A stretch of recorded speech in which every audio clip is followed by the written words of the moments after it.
Hello, everybody. My name is Jose Pereira. I'm here to tell my story. Can you imagine being in the end of your career, being a 35 years guy, that I was a oil and gas executive. I was a CEO of the multinational. In November 2017, I was called to a last-minute meeting to Caracas, Venezuela. I'm Venezuelan-born dual citizen, and we were set up in an international case, and I became an international hostage for 5 years. I stayed 5 years as hostage, and I came back in October last year through a prisoner swap that was done in a Caribbean island, San Vicente and Grenadine. You can Google our case. We became a brand. We became the Citgo 6. So my story today is based on my case, because our case, we went through a lot of situations. This happened during the Trump administration in 2017. There were a lot of issues imposed to that country, and we were caught as political pawns and bargain chips. And we were in a really, really bad situation because we were in a military base, a counterintelligence military base in a third floor basement. It was called a submarine. It was called a submarine, and we stayed 10 months without knowing from our family. This is my daughter. She can tell what we went through. And that situation really was really bad, and he had to intervene the UN, and because the U.S. ambassador was expelled, we were left behind. We were left behind, and so when the UN intervened, we began to have some kind of concessions, because by that time we were starving to death. I lost 100 pounds. When that happened, we were allowed to begin to receive some food, and our family began to send food from here, from the U.S. to Venezuela. They stayed doing that during 4 years.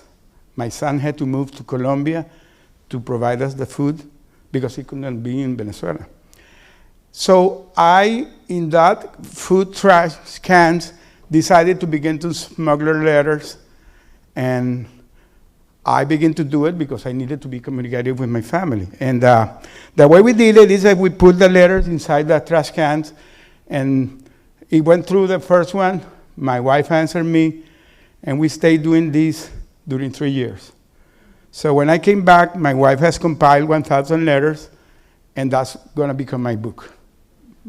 My book is going to become on my memoir of the letters. I went there.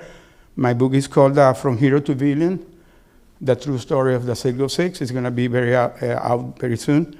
And today, when I came back, I learned that this situation is something that we thought that was unique, but really was not unique. This is something that is happening to a lot of Americans.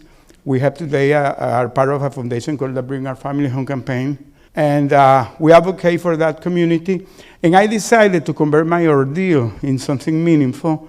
And today I have a coaching program that's talking about how to overcome adversity and build up resilience, because I learned it in the way.